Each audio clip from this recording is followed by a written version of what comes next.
नमस्कार। वीरभूम माने लाल माटीर देश। बोलपुर एवं वीरभूम एर रांगा माटीर मानुष भालो चिंता। सबसे पहले पांचों शक्तिपीठों को मेरा शत शत प्रणाम। यहां इतनी विशाल संख्या में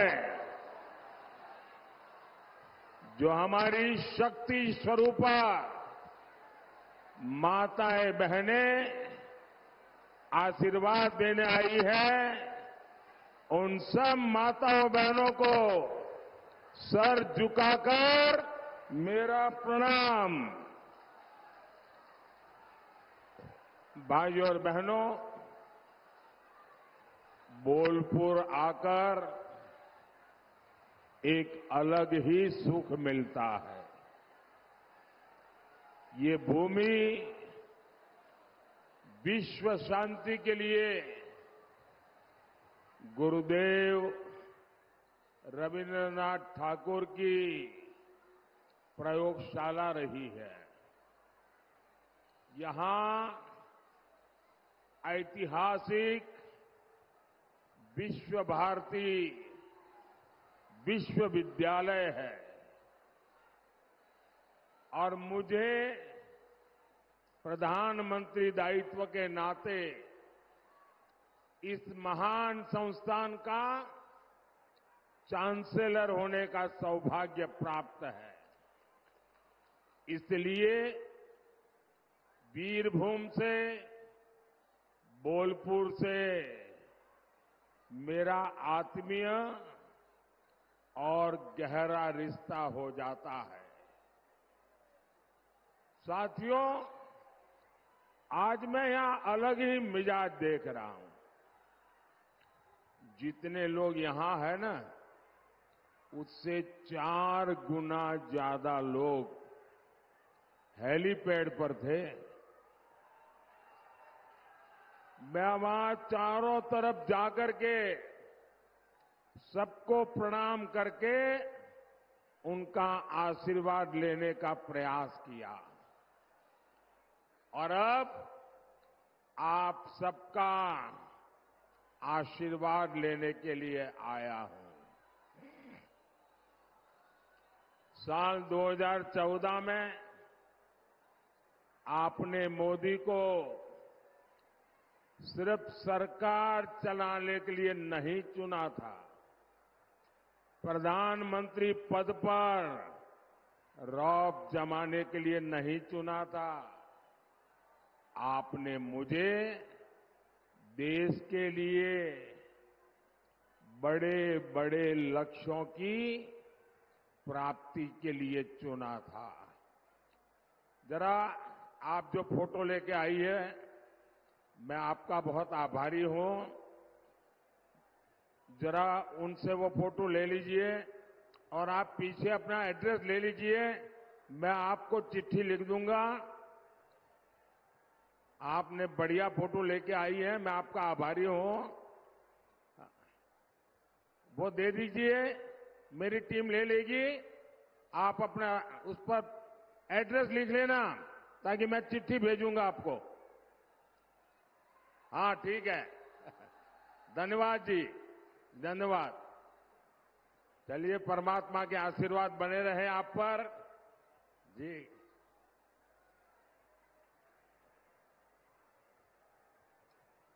साथियों, बीते 10 साल मोदी ने उन लक्ष्यों को प्राप्त करने के लिए दिन रात मेहनत की है। मैंने अपने समय का पल पल आपकी सेवा में, देश की सेवा में पूरे कर्तव्य भाव से, पूरी नम्रता से मैंने समर्पित किया है।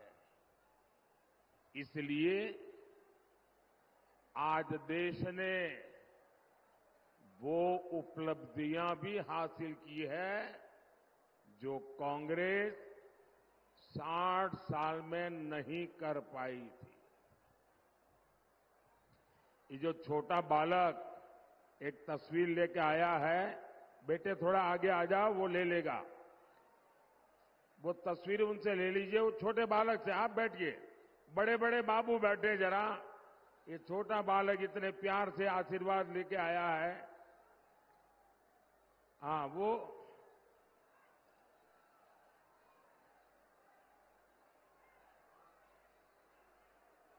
थैंक यू बेटा, बहुत बहुत धन्यवाद, थैंक यू। अब ये कागज ऊपर करने वाले नीचे बैठ जाओ, मेहरबानी करके आप रख दो नीचे, आप रख दो नीचे। हो गया भाई, अब मुझे इतने लोग इंतजार कर रहे हैं। आप वो तस्वीर नीचे रखो, मैं आपके प्यार के लिए आपका आभारी हूं। नीचे रखो, मैं आपको कह रहा हूं, नीचे रखो। साथियों, ये तो युवा सपनों को दिशा देने वाली नगरी है। मोदी ने ठाना है नए भारत की शिक्षा व्यवस्था को आधुनिक बनाना है। मोदी ने ठाना है नए भारत की शिक्षा व्यवस्था गुणवत्ता युक्त हो। मोदी ने ठाना है देश में ज्यादा से ज्यादा शिक्षा संस्थान खुले। मैं नहीं चाहता हमारे बच्चे उच्च शिक्षा के लिए इधर उधर भटके, उनके लिए सीटों की कमी हो। साथियों, मैं आपसे जानना चाहता हूं, पिछली शताब्दी की सोच पर चलने वाला इंडी गठबंधन क्या कभी भविष्य के लिए सोच भी सकता है क्या? क्या कभी ऐसा कर भी सकता है क्या? ये लोग तो 3 दशक तक नई एजुकेशन पॉलिसी तक नहीं ला पाए। ये काम आपके सेवक मोदी ने किया। मोदी देश की शिक्षा को आधुनिक बनाने के लिए एक के बाद एक कदम उठा रहा है और आज देश इसके शुभ नतीजे भी देख रहा है। बीते 10 साल में औसतन हर हफ्ते, एवरी वीक एक नया यूनिवर्सिटी खुली है देश में। आपको खुशी होगी, every week one new university. बीते 10 साल में एवरी डे, हर दिन 2 नए कॉलेज खुले हैं।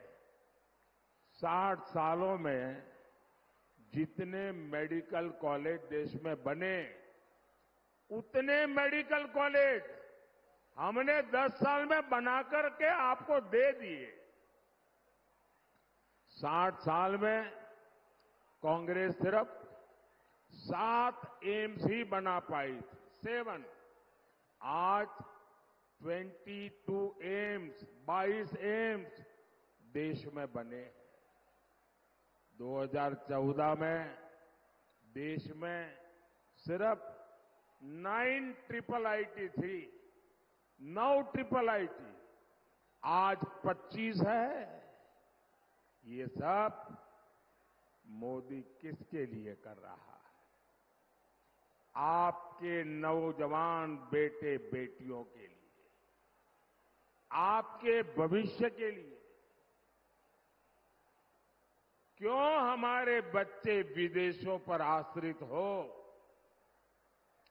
क्यों आपकी मेहनत की कमाई, उसका बड़ा हिस्सा दूसरे देशों में चला जाए? साथियों, 2014 में ग्लोबल यूनिवर्सिटी रैंकिंग में भारत के सिर्फ 4-5 इंस्टीट्यूट ही आते थे। इस वर्ष करीब 70 संस्थान टॉप 400 में है, 70 इन 400, और कई तो टॉप 50 में भी आ गए। इंस्टीट्यूट ऑफ नेशनल इंपॉर्टेंस की संख्या भी 75 से बढ़कर 150 के आसपास हो गई है। साथियों, ये काम मोदी ने सिर्फ 10 साल में करके दिखाए हैं, और ये तो अभी ट्रेलर है।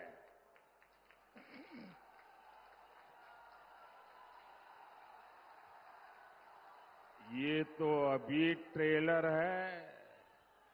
अभी तो मुझे बहुत काम करना है।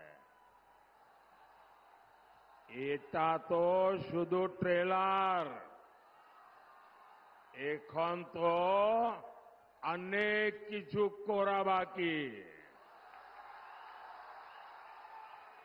इसलिए ही मैं आपसे तीसरे कार्यकाल के लिए आशीर्वाद मांगने आया हूं।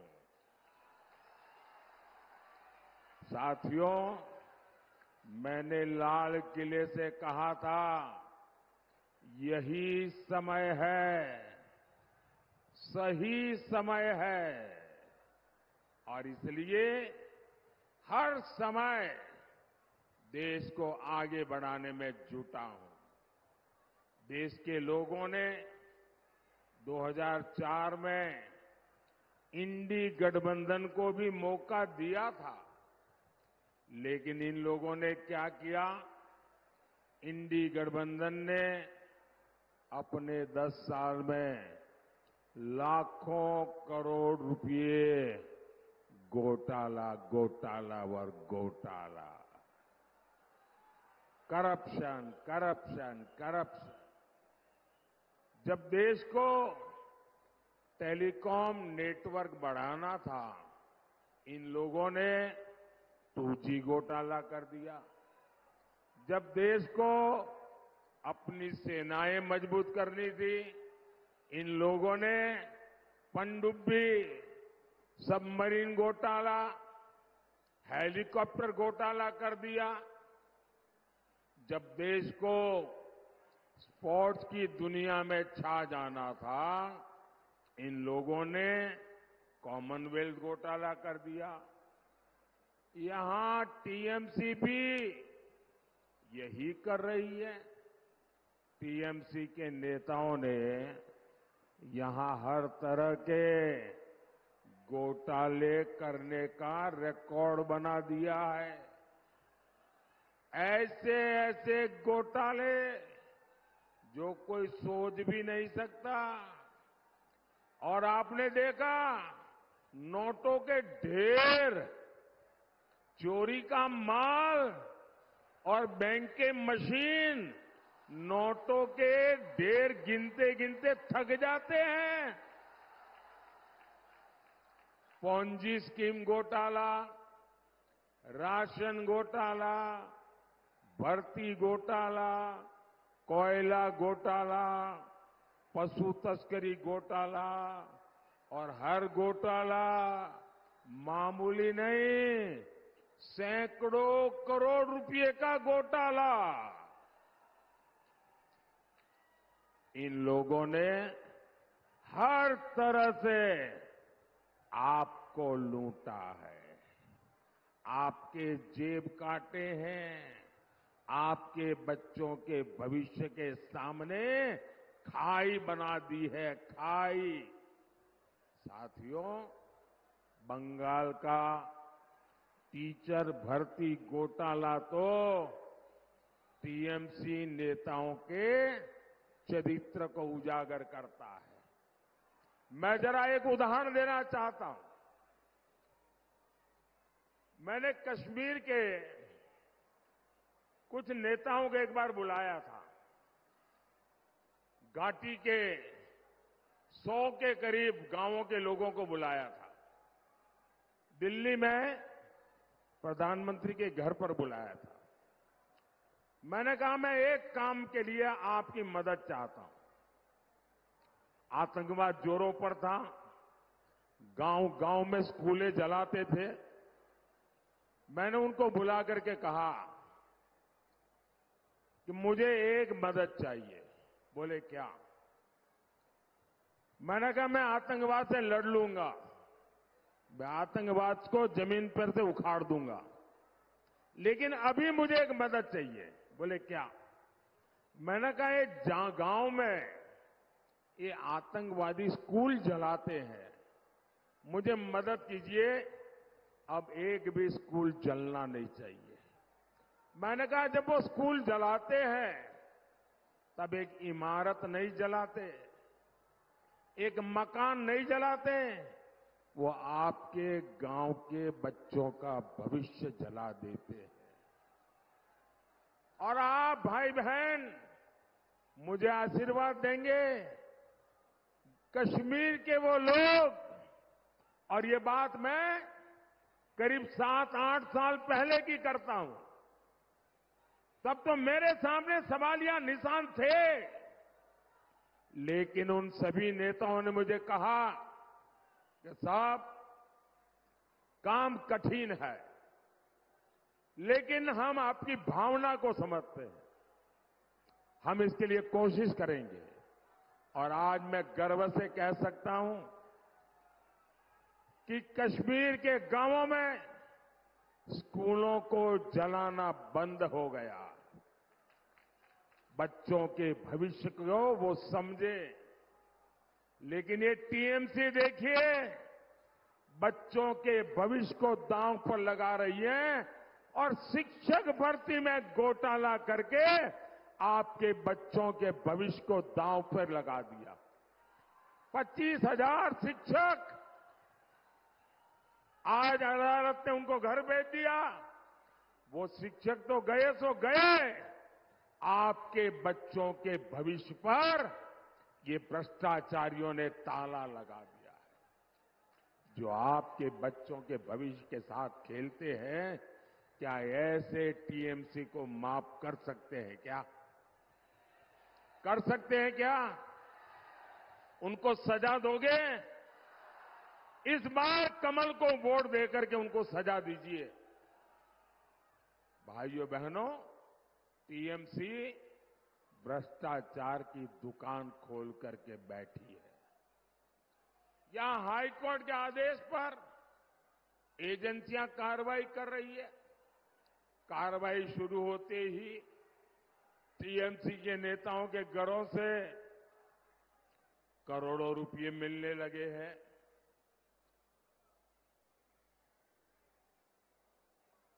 एक टीएमसी वालों के यहां से जो पैसे मिलते हैं, वो पैसे किसके हैं भाई? किसके पैसे हैं? ये आपके है कि नहीं है? आपकी मालिकी के है कि नहीं? कि आपके घर में कोई चोरी कर जाए, आप चोर को माफ करोगे क्या? करोगे क्या? आपके बंगाल में चोरी कर लें, माफ करोगे क्या? ये पैसे बंगाल की जनता के हैं।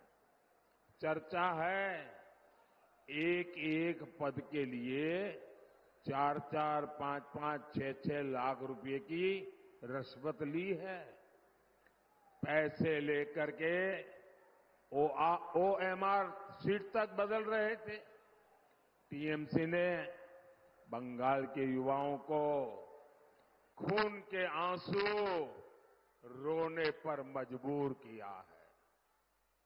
आप मुझे बताइए, इनको सजा मिलनी चाहिए कि नहीं मिलनी चाहिए? सबके सब मुझे बताइए, सजा मिलनी चाहिए कि नहीं? कौन सजा दिलवा सकता है? इनको सजा कौन दिलवा सकता है? इनको सजा कौन दिलवा सकता है?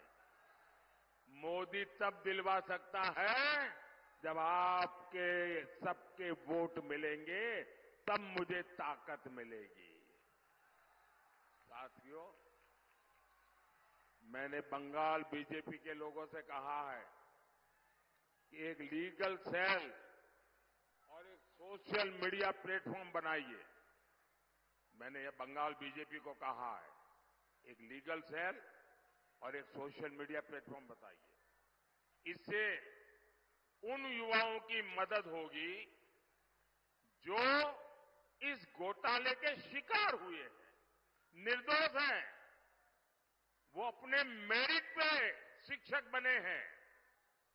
मैं आज बंगाल के युवाओं को गारंटी देता हूं, जिसने हमारे बंगाल के युवाओं को रुलाया है, उन्हें मोदी चैन से नहीं बैठने देगा।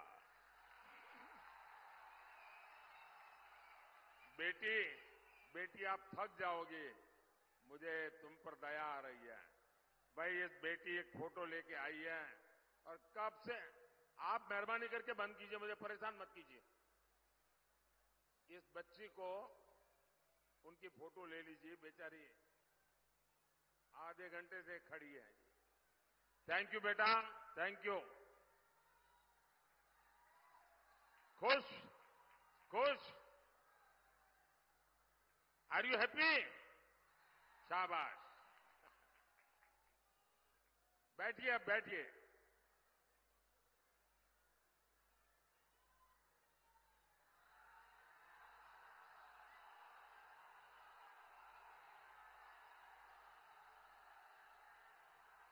साथियों, ये जिन्हों आपको लूटा है ना, मोदी उनको छोड़ेगा नहीं।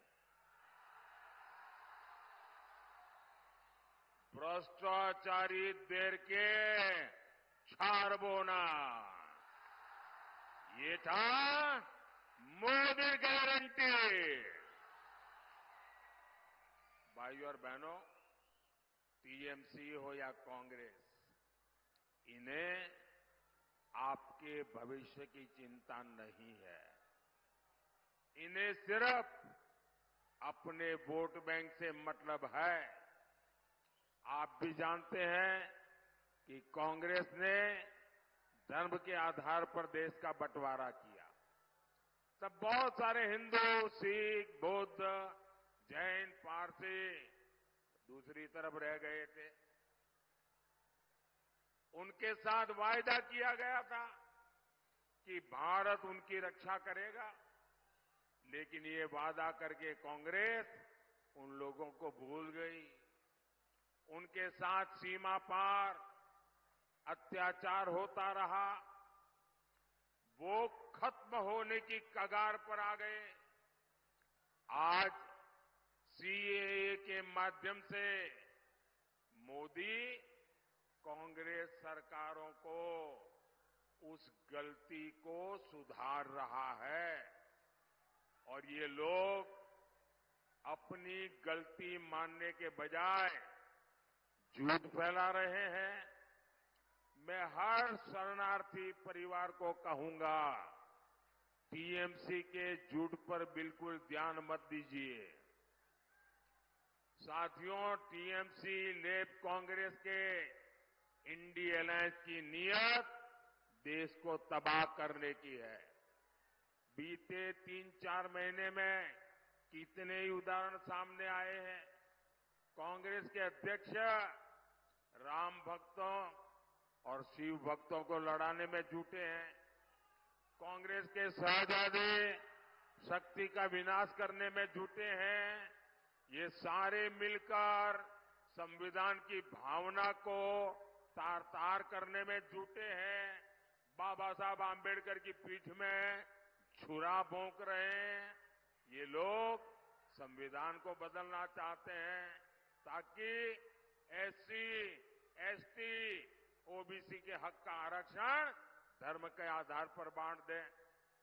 कांग्रेस का घोषणा पर तो ये तक कहता है कि सरकारी टेंडर में भी माइनॉरिटी को कोटा देंगे। और मैं उनको घेर रहा हूं, सवाल पूछ रहा हूं। 10 दिन हो गए, मुंह पे ताला लगा के बैठ गए हैं। मैंने कांग्रेस को, इंडी गठबंधन को 3 चुनौतियां दी है। मैंने कहा है कि कांग्रेस लिख करके दे, वो संविधान नहीं बदलेगी, धर्म के आधार पर आरक्षण नहीं देंगी, ओबीसी कोटा कम नहीं करेंगी। लेकिन इन चुनौतियों का आज तक जवाब नहीं आया। मैं जवाब नहीं देने, और मुझे मालूम है वो जवाब नहीं देंगे। इनकी नीयत में खोट है। साथियों, यहां बंगाल में कांग्रेस का कोई वजूद नहीं है, लेकिन आपको कांग्रेस के इरादों से जरूर परिचित रहना है। कांग्रेस के शाहजादे एक्सरे मशीन लेकर आए हैं। कहते हैं आपके पास जो ही घर, दुकान, खेत, सोना, चांदी, मंगलसूत्र जो भी है उसकी जांच कराएंगे और जांच के बाद ज्यादा है ले लेंगे और उसका एक हिस्सा अपनी वोट बैंक को बांट देंगे। क्या आप आपकी संपत्ति जाने देंगे क्या? आपका सोना चांदी जाने देंगे क्या? आपका घर जाने देंगे क्या? आपका खेत जाने देंगे क्या? इसलिए कांग्रेस से सावधान रहो, टीएमसी से सावधान रहो, लेफ्ट वालों से सावधान रहो। साथियों, कुछ ही दिनों में पोची से बोईशाख के दिन गुरुदेव रविंद्रनाथ ठाकुर की जन्म जयंती है। और आज से जब मैं पहली बार प्रधानमंत्री बना था तो उस समय रविंद्रनाथ टैगोर जी की जन्म जयंती पर यहां आया था और बंगाल में आकर के मैंने सामाजिक सुरक्षा की योजना लॉन्च की थी। 90 पैसे में इंश्योरेंस, ये योजना लॉन्च की थी मैंने, और आज देश के करोड़ों गरीबों को इसका लाभ हो रहा है। मैं बोलपुर के इस मंच से गुरुदेव के चरणों में प्रणाम करता हूं, उन्हें श्रद्धापूर्वक नमन करता हूं। मैं जब भी बंगाल आता हूं, कई सवाल मेरे मन में चलते हैं। आज जो पश्चिम बंगाल की स्थिति है, क्या ऐसी ही बंगाल की कल्पना हमारे पूर्वजों ने की थी? बीते अनेक दशकों में जैसी खूनी राजनीति, भ्रष्ट राजनीति यहां चली है, वो देखकर हमारे पूर्वज क्या सोचते होंगे। गुरुदेव की इस धरती पर टीएमसी ने असामाजिक तत्वों को, लोगों का शोषण करने की खुली छूट दे रखी है। गांवों पर टीएमसी का कब्जा, अस्पतालों पर टीएमसी का कब्जा, थानों पर टीएमसी का कब्जा, खदानों पर टीएमसी का कब्जा। ऐसे कोई पॉलिटिकल पार्टी जो ऐसे गिरोह की तरह काम करती है क्या? माफिया चलाती है क्या? ये संदेश खाली में बहनों के साथ जो कुछ भी हुआ वो ऐसे ही माफिया राज का परिणाम है। ऐसे न जाने कितने संदेश खाली यहां अभी भी दबे पड़े हैं। जब जांच एजेंसी अपना काम करने आती है तो उन पर हमले किए जाते हैं और सरकार के लोग हमलावरों का साथ देते हैं। बंगाल में टीएमसी भीड़तंत्र चला रही है, गणतंत्र की उसने कब्र खोद दी है। आए दिन कोर्ट को छोटी छोटी बातों के लिए यहां सरकार को फटकार लगानी पड़ती है। देश को लोकतंत्र और संविधान के विरुद्ध चलने वाले ऐसे कारनामों पर लगाम लगानी जरूरी है और इसके लिए आपको मोदी को मजबूत करना है। भाई और बहनों, बीजेपी को दिया गया हर एक वोट टीएमसी के शोषण के खिलाफ दिया वोट होने वाला है। बीजेपी को दिया हर एक वोट बंगाल की शांति के लिए दिया वोट होगा। आपको बोलपुर से हमारी छोटी बहन पिया साहा को और बीरभूम से भाई देव तनु भट्टाचार्य जी को संसद में भेजना है, मेरे साथी के रूप में भेजना है। आपका एक एक वोट, जब आप इनको वोट देंगे ना, वो सीधा सीधा मोदी को पहुंचेगा, मोदी की ताकत बढ़ाएगा। अब मेरा एक और काम है, करेंगे, मेरा एक और काम करेंगे, सबके सब करेंगे। घर घर जाइएगा और सबको कहिएगा अपने मोदी जी आए थे, आप सबको नमस्कार कहा है, मेरा नमस्कार पहुंचाएंगे। बोलो भारत माता की, भारत माता की, भारत माता की।